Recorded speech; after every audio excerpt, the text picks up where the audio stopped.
She sent a selfie at the airport hugging my brother, bragging they blew my grandpa's inheritance on a Bali getaway, his Lambo, and her pregnancy.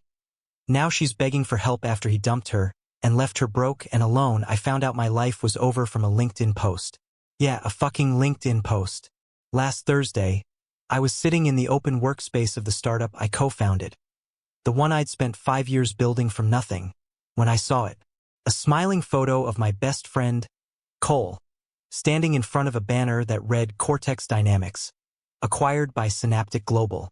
The caption said, "After months of negotiation, thrilled to announce our company has been successfully acquired. Couldn't have done it without my amazing partner, Isabella, and our investors who believed in us from day one. Except I was the founder, not Cole, not Isabella, me, and no one had told me a single thing. First, I thought it was a mistake. Maybe they jumped the gun. Maybe it was bad PR timing. Then I noticed the company's website had changed. My name wasn't on the About page anymore. Every trace of me had been wiped out overnight. I opened our company email system. My login didn't work. Slack? Disabled. Our shared Google Drive? Gone. Then my phone buzzed. It was a message from Cole. "Hey man. Sorry you had to find out this way. Let's talk tomorrow. It's complicated. Complicated. 5 years of my life. Every sleepless night, every pitch deck, every 3 a.m. debugging session, erased with one corporate press release. And Isabella? My fiancée? The woman who used to say, 'We're building our future together'? Her name was right there in the press photo next to him, smiling like she'd won the lottery. That's when I knew this wasn't just business. It was personal. I remember standing in that office, my hands shaking so bad I dropped my phone. My coworkers were looking at me, whispering. I walked out without saying a word.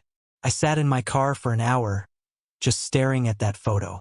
Cole and Isabella, arm in arm, my company in the background. Then I saw something I hadn't noticed before. In the reflection of the glass door behind them, my office chair. The one I'd bought. Still there. They'd taken that photo in my office. That's when it all snapped into focus. The secret meetings. The late-night strategy calls Isabella said she had with investors. Cole disappearing for partnership negotiations. They'd been setting this up for months, maybe longer. But here's the thing. They thought I was just the quiet guy who'd roll over. The coder. The one who didn't understand business politics. They had no idea what I'd already seen, or what I'd already done. Because 2 weeks before that post went up, I'd found something on our financial server that didn't add up. A single folder that shouldn't have been there. Hidden invoices. Transfers I didn't authorize. And when I traced them back, the name that showed up wasn't just Cole's. It was someone I trusted even more. Someone I never thought could betray me. But I'll get to that. Because before I burned their entire empire down, I had to understand how deep this went. And to do that, I had to start from the beginning, the night Isabella met Cole. I met Cole at a networking event in Austin back in 2018. He was one of those people who could sell air if he believed in it hard enough. Charismatic, confident, the kind of guy who called everyone bro within 5 minutes. I was the opposite, introverted, analytical, living off cold brew and code. But somehow we clicked. At the time, I was working a stable but boring IT job at a healthcare firm. Cole had big ideas. He'd started 3 companies that all went nowhere, but he could make failure sound like experience. He told me he was looking for someone technical but visionary. Someone who could turn his ideas into something real. I don't know what it was about him. Maybe the conviction, maybe the desperation to finally build something of my own. But I said yes. Within a month, we were sketching out what would become Cortex Dynamics, a machine learning tool for predictive logistics. Cole had the gift of talking investors into rooms, and I had the code that made their jaws drop. A year later, we had a product. 2 years later, seed funding. We were small but promising. That's when Isabella came in. I met her at a pitch event. She was managing PR for a local incubator. Smart, sharp, and honestly, she saw me before anyone else did. She asked questions about my work, not just Cole's presentations. We started dating slowly at first, then all at once. Cole loved her immediately. Said she was the perfect complement to our operation. Organized, persuasive, good with people. She started helping with marketing part-time, then became full-time after our Series A round. By the time she moved in with me, the three of us were inseparable. Looking back now, it's almost embarrassing how naive I was. They'd have strategy meetings late at night while I coded. She'd take calls from potential investors without me on the line. I told myself it was normal. Cole handled the business side, Isabella handled the communications, and I handled the product. We each had our role. Except, she stopped coming home some nights, said she fell asleep at the office, or was working late on proposals. When I'd ask what they were, she'd smile and say, "You'd be bored. Trust me, babe." And I did. I trusted her. The first real red flag hit last December. I found a message thread between Cole and Isabella on Slack that had nothing to do with work. It was private, personal. She was venting about me, saying I was too rigid, that I didn't understand the bigger picture. He replied with, "He's brilliant, but he'll never be more than a builder. You and I, we're the vision." When I confronted Isabella, she brushed it off like it was a joke, said they were brainstorming branding language, that I was taking it too seriously. Cole backed her up like always. Then in February we landed a major deal. Our biggest client yet, worth over $600,000.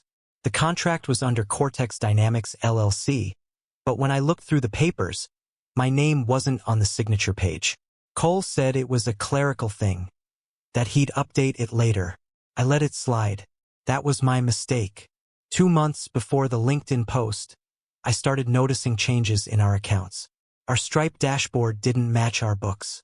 Someone had been moving small amounts, $5K here, $10,000 there, into a consulting expense category I didn't recognize. When I tried to open the file linked to those invoices, I got a permission error. That shouldn't have been possible. So I checked the admin logs. Someone had changed my access level. Someone had removed me as primary owner. It wasn't a hacker.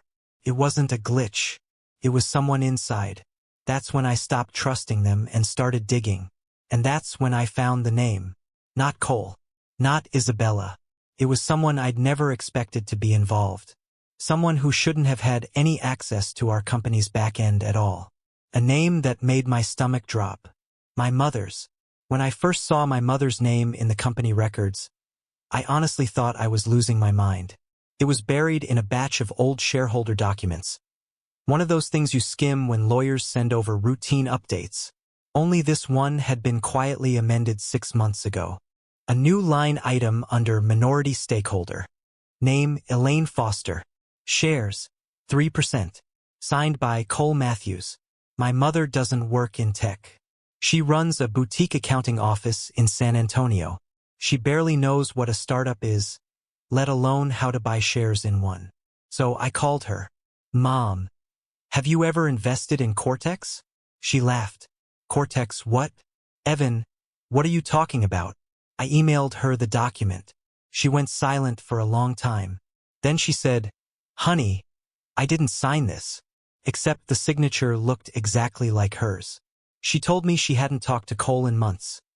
Not since he came to her office to drop off some financial forms for me last year. I remembered that day. I'd been sick with the flu. Cole said he'd deliver some paperwork for taxes and save me the trip. My mother had signed a blank set of forms. He'd used them to give her a fake ownership stake, one he could manipulate later. That's when the puzzle started forming. If he faked my mom's stake, it meant he'd changed the shareholder list. If he changed the shareholder list, he could adjust the founder percentage. And if he adjusted the founder percentage, he could, on paper, make it look like I wasn't majority owner anymore. Which meant he could sell the company without my approval. And he had. Couldn't breathe. I was sitting at my desk in my apartment, staring at our old incorporation documents side by side with the new ones. Cole had logged into our system using my credentials, my old ones, and pushed an update through.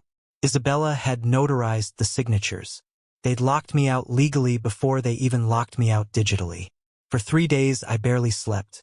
I dug through emails, invoices, contracts, anything I could get my hands on. I found patterns.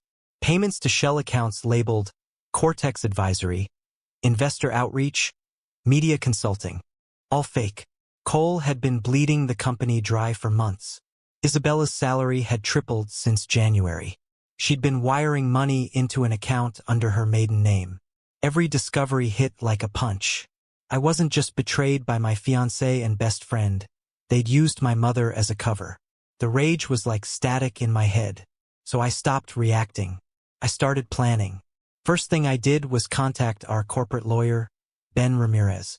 I didn't tell him everything, just enough to ask for the most recent company filings. He sent them within the hour. When I opened the PDF, I saw it. A transfer of ownership signed 2 weeks prior.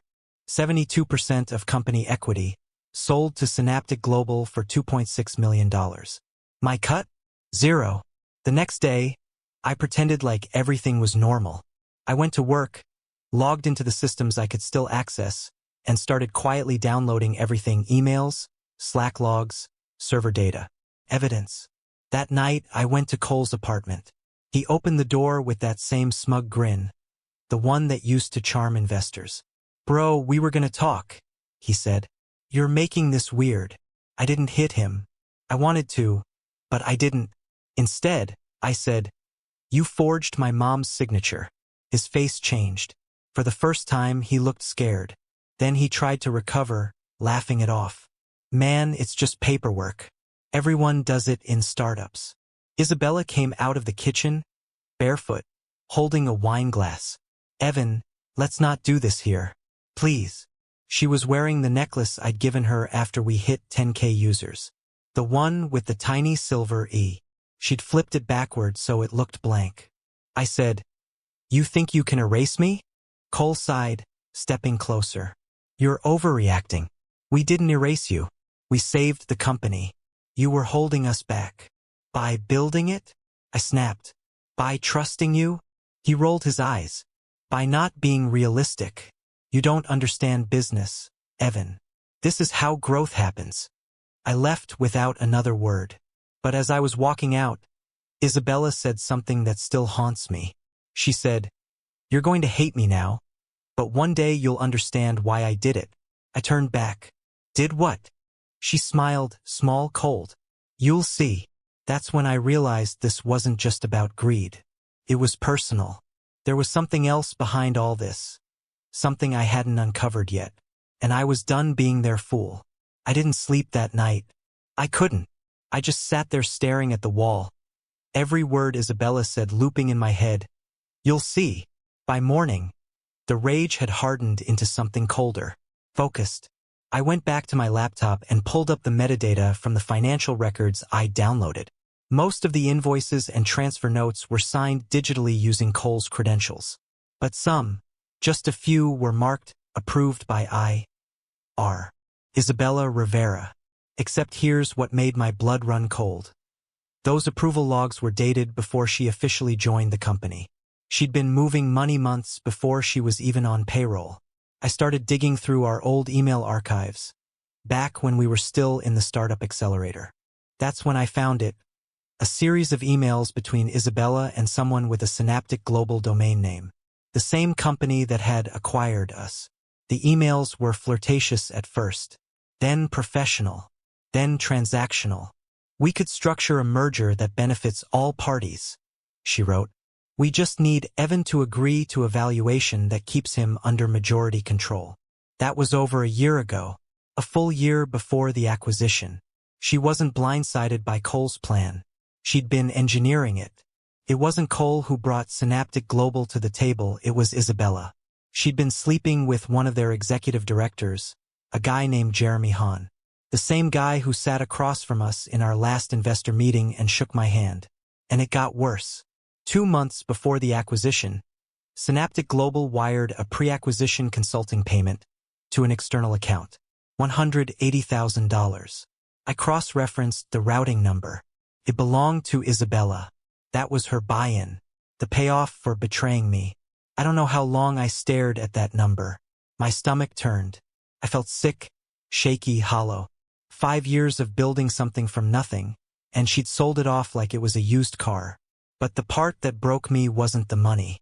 It was a folder I found buried in our shared drive called Transition Planning. Inside, there was a Word doc titled Internal Reorg Proposal. Halfway down the page, under Personnel Realignment, it said, Evan Foster to be transitioned out as CTO within 30 days post-acquisition. Offer severance in exchange for NDA. Recommend psychiatric narrative if non-compliant. Psychiatric narrative. They'd already planned to paint me as unstable if I pushed back. It hit me that this was never an impulsive betrayal. It was a strategy. Cole was the front man, the charming face. Isabella was the closer, the one who sealed the deal. And I was the fall guy, the perfect scapegoat.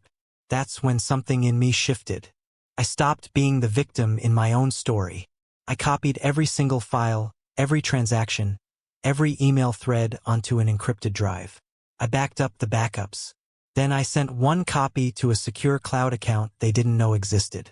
The next day, I called our lawyer, Ben, and told him I wanted to schedule a meeting. Just me and him. No Cole. No Isabella. When I walked into his office, he looked nervous. Evan, I've been trying to reach you, he said. Cole told me you were taking time off for stress.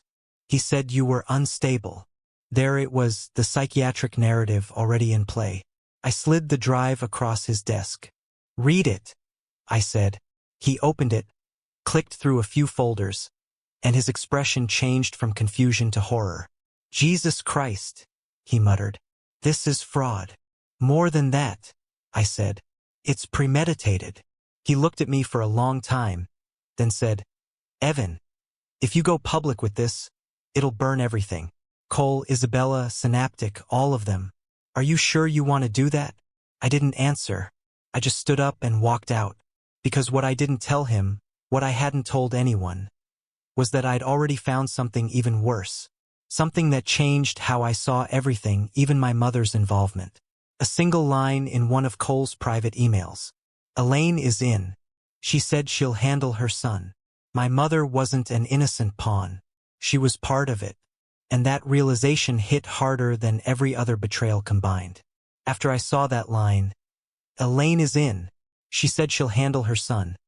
Something inside me cracked clean open. I sat in my car outside Ben's office for a long time, watching people pass by, thinking how small and stupid I must have looked all these years. My mother. My own mother. I drove straight to San Antonio that night. She was still working late when I got to her office. When she saw me, she looked surprised, then guilty. That microsecond flicker in her eyes was all the confirmation I needed. Mom, I said. What the hell did you do? Her lips tightened. Evan, not here. No, exactly here. Because this is where you signed my company away. She sighed like she was tired of dealing with me. You're overreacting. Cole came to me months ago. He said the company was drowning, that you were obsessing over code and ignoring reality. He said if we didn't act, you'd lose everything. So you forged my signature? You helped him forge yours. I invested, she said flatly. I put real money in to stabilize things. Cole had a plan to save the business. You've never understood the business side of anything, Evan. You just build. You don't think. I laughed. A dry crack sound. You didn't invest. You covered your tracks. And you sold me out. She stepped closer, her face softening like I was a child again. Honey, I did this for you. You were never going to make it on your own. Cole knows how to take your talent and make it profitable. He can. I cut her off. You think he used me to get to you? She froze. That's when I knew. Cole hadn't just manipulated Isabella. He charmed my mother too. He knew she'd spent years cleaning up my father's gambling messes, desperate to attach herself to something successful. He dangled the illusion of control and she bit. He didn't just steal my company. He used my mother as leverage to do it. When I left her office that night, I wasn't angry anymore. I was done being angry. Anger was reactive. I wanted precision. So I started building something new, a system of my own. First, I opened a new LLC, completely separate from Cortex. No paper trail connecting the two. I called it Oralin Analytics, a name so dull it would fly under any radar. Then I began quietly recreating the architecture of Cortex's core algorithm from memory, not stolen code, just what I'd built originally. The real foundation. Then came phase 2, information warfare. I knew Cole and Isabella were finalizing the synaptic acquisition paperwork. That meant NDAs, filings, compliance checks. If I leaked anything publicly, they'd paint me as a bitter ex-founder. But if I could introduce doubt inside Synaptic, the kind of doubt that spooks corporate lawyers, that was different.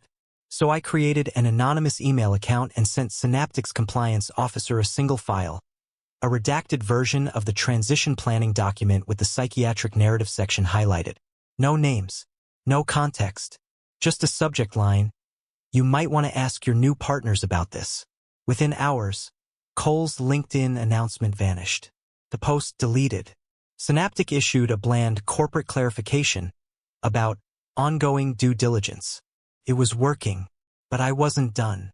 I reached out to Ben again, told him I wanted to pursue a formal fraud investigation. He warned me that it could destroy everyone's careers, including mine. I told him that was the point. Meanwhile, I hired a private investigator, a retired IRS consultant named Darlene, the kind of woman who could find a ghost through tax filings. Within 3 days, she sent me a folder that made my stomach twist all over again. Cole hadn't just been paying himself and Isabella. He'd been paying my mother. Monthly consulting fees. Small enough to look harmless, steady enough to count as bribes. That was the final piece. My mother wasn't tricked. She was in on it. But I couldn't just expose them. I needed them to destroy each other first. So I started sending breadcrumbs. To Cole. Screenshots of his payments to Elaine Foster, consultant. Anonymous number, blocked ID. To Isabella, a short email from a throwaway account. Ask Cole why he's still sending money to Evan's mother. 2 days later, Darlene told me Isabella showed up at Cole's condo screaming at 2 a.m. Cole told the neighbors it was a lover's argument. Good. Let it burn. The night after that, I received a message from Isabella. You think you're smart? You have no idea what's coming. She attached a screenshot, a police report filing. Fraud, identity theft, and intellectual property theft. My name at the top. Filed by Cole Matthews. That's when I realized she was right. I had no idea what was coming. Because someone else had turned this entire situation against me. And it wasn't Cole this time. I spent that night pacing my apartment like an animal in a cage. I couldn't even think straight. A police report? Fraud? Identity theft? Cole had filed it 3 days before my anonymous email to Synaptic. Meaning he'd already started planting the story that I was unstable and dangerous, before I'd made any moves. It wasn't a reaction. It was insurance. I called Ben, told him what happened. He said he'd look into it, but warned me not to contact anyone from Cortex or Synaptic directly. If this escalates, Evan, you could face criminal charges, he said. Criminal charges for protecting myself? For appearing to retaliate, he corrected. Perception is everything in corporate fraud. They're building a narrative, and you're playing into it. I hung up. The room felt smaller than it had before. I turned on my laptop and opened the case record from the Austin PD portal. Sure enough, there it was, filed by Cole Matthews. The supporting statement read like it came from a soap opera. He claimed I'd forged financial documents, attempted to siphon funds, and accessed private company data under false pretenses. It was all backwards. My evidence, the real stuff, was now being used to make me look like the criminal. The next morning, I got a call from my mother. I almost didn't answer. Evan, she said quietly, we need to talk. No, we don't. I know what's happening with Cole and the police report. That made me stop. What do you mean, you know? I spoke to him, she said. He came by last week. He told me you were in trouble, that you were spiraling. He said he was worried about you. I laughed, sharp and bitter. And you believed him again? He showed me proof, Evan. Proof of what? She hesitated. Emails, transfers. They were from your account. To your offshore wallet. I don't have an offshore wallet. I saw it, she insisted. Your name was on it. Something cold slid down my spine. When I got off the phone, I logged into my personal accounts. Everything looked normal until I checked the crypto wallet I hadn't touched in months. There was a new outbound transfer. $85,000 sent to an address in the Cayman Islands. Timestamped 2 weeks ago. Someone had accessed it using my credentials. I went through my email backups, hunting for any sign of how. That's when I saw it. A single login confirmation from my recovery email. Location tag, San Antonio. My mother's office. She had access to my accounts from when she helped with my taxes last year. Cole must have convinced her I needed oversight. She'd kept the recovery credentials, and now they'd used them to frame me. Every piece of evidence I'd collected, the digital trails, the transfers, the backups, now pointed back to me. They'd flipped the entire story upside down. I remember sitting on the floor that night with my laptop open, feeling the first real wave of panic I'd had through this entire thing. Because for the first time, I realized this wasn't just revenge or greed. It was a coordinated operation. Then, out of nowhere, I got a message from a number I didn't recognize. It was a photo. A shot of me walking into Ben's law office 2 weeks ago, taken from across the street. The message said, "You really thought you were the only one collecting evidence?" I didn't sleep that night. I just watched the shadows crawl across my ceiling until morning. By sunrise, I knew what I had to do. If they wanted to play this like a PR war, I'd burn the PR machine down from the inside. But before I could, I needed leverage, something undeniable. Something that would destroy all of them in one hit. And then, by pure accident, I found it. When I was searching through my old email backups again, I found an archived thread between Cole and the Synaptic executive, Jeremy. It was short, almost boring, until I scrolled down to the attachments. One of them was a scanned contract, dated before the acquisition. It outlined a pre-merger distribution agreement. It listed every major party involved: Cole, Isabella, Synaptic Global, and one more name at the bottom added later in smaller print. Elaine Foster. The document showed she'd been promised 10% of the post-merger shares if she ensured my voluntary withdrawal from the company without public dispute. I stared at that sentence for a long time, the words blurring together. My mother hadn't just betrayed me for money. She'd negotiated it. She'd sold her son for a seat at their table. And that's when the fear finally evaporated. All that was left was focus, cold, absolute, surgical. If they wanted me gone quietly, I'd make sure they were the ones erased instead. I drove back to San Antonio that Friday without calling first. I didn't even bring my laptop. I just needed to look her in the eye and hear it from her mouth. When I pulled up to my mother's office, the blinds were half closed. Her car was there. The place was dark except for the light from her desk lamp. She didn't even look surprised when I walked in. She just sighed and said, "You finally figured it out." "Why?" I asked. My voice came out rough. "Why would you sell me out like that? Why would you help them?" She leaned back in her chair, folded her hands, and said it like she was explaining a business decision. "Not the worst betrayal of my life. Because, Evan, you've always been the wrong son for success." I just stared at her. She continued, "You were brilliant, yes, gifted, but you've never known how to play the game. You live in your code, your little moral world, but business isn't about fairness. It's about leverage. Cole understands that. I recognized it the day I met him.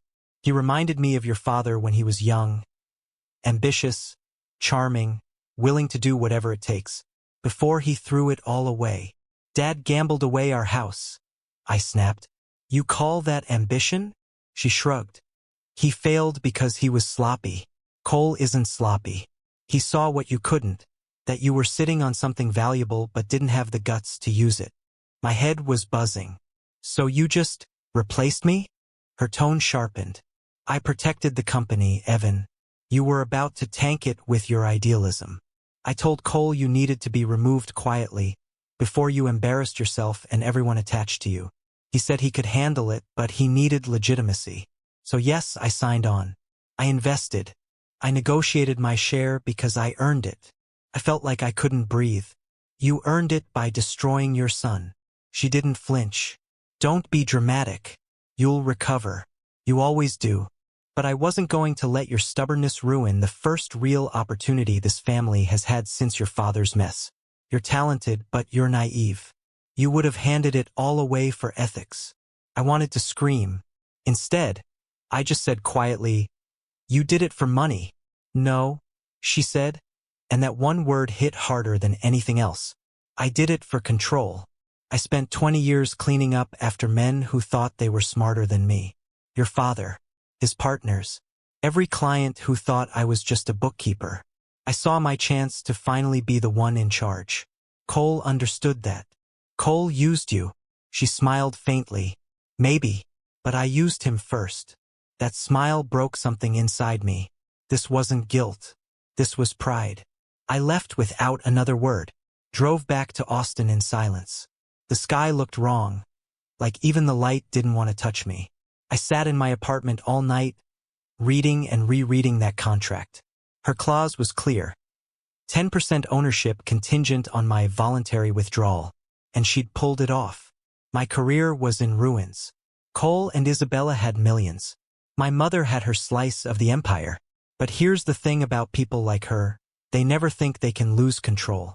She didn't know that while I'd been collecting evidence against Cole and Isabella, I'd also been backing up her files.